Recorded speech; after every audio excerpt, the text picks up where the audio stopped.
સરકાર ઘરેલું LPG cylinder અને કોમર્શિયલ સિલિન્ડર પર અલગ અલગ જીએસટી દર વસૂલ કરે છે। ઘરેલું સિલિન્ડર પર 5 જીએસટી વસૂલવામાં આવે છે, જ્યારે કોમર્શિયલ સિલિન્ડર પર 18% જીએસટી। કાઉન્સિલરે એલપીજી સિલિન્ડર પરના જીએસટી દરમાં કોઈ ફેરફારની જાહેરાત કરી નથી, જેનો અર્થ એ છે કે એલપીજી પરનો જીએસટી ઘટાડવામાં આવશે નહીં। 23 સપ્ટેમ્બરથી લાગુ થતા ઘરેલું અને કોમર્શિયલ એલપીજી સિલિન્ડરના ભાવ યથાવત રહેશે।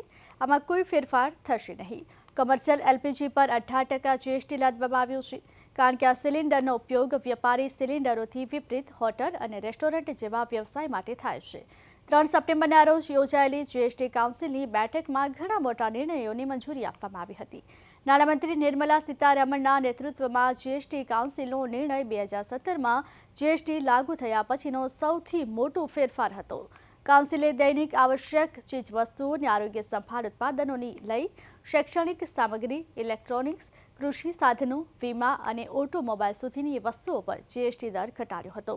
તમાકુ જેવા ઉત્પાદનો પર 40% જીએસટી દર જાહેર કરવામાં આવ્યો હતો।